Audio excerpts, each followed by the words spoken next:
The Dores came out with the dub against the Brewster Whitecaps, 6-5 on Military Appreciation Night.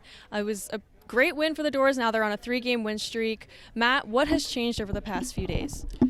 Well, it seems like Falmouth has been able to look for certain pitches and work at bats. We knew this lineup was certainly capable, and it was something you and I, Zach, had joked about on the broadcast sometimes, that this team is too good to not put up consistent offensive numbers. And I don't know if we were expecting it in waves like we have out of nowhere like it's been, more so just consistently every single game, putting up relatively close to double digits in hits, but that's what this Falmouth team has done.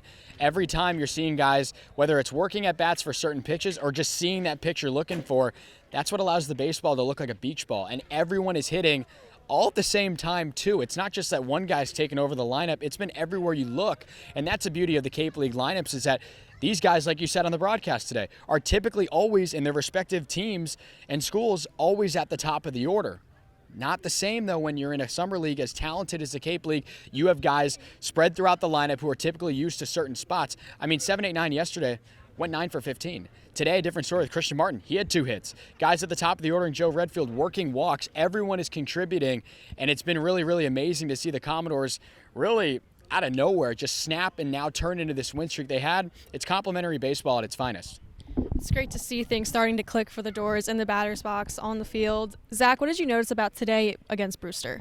Well, everything starts and ends in the bottom of the 5th inning for Falmouth. 6 runs is brought across in that frame, and it started slow. There were a couple walks and got the single from Tracy, but they just kept on pushing and finding their way all the way back and into the lead, and that was all the offense we saw from them tonight in terms of run production, but it's all they needed. And when you come into a spot like that against a pitcher in Javen Pimentel, who had been outstanding all summer long, you take what you can get against him, and they were able to find their way to bring in 4 against him, 2 against Carson Swilling, who came in, and find their way on top.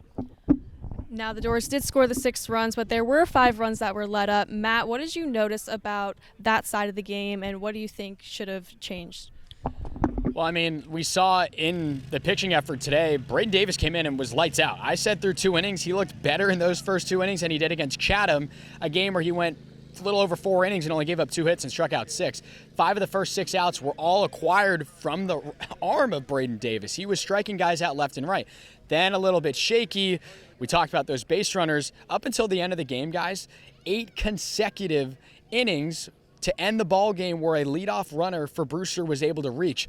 That does for the pitchers is puts them in a spot of working with adversity. They're out of the stretch. They're having guys to think about, and that's what we saw through the rest of the game. So constantly, whether it was Paul Benzani or even Casey Hunt, too, the leadoff walk, guys were having a tightrope out of situations, and they did that up until the very limit of having still enough runs at the end of the ball game to still have the lead. So a lot of adversity there from the pitching staff, a lot of strikeouts from this pitching staff today. It all started with Braden Davis, who had a really good quality start today.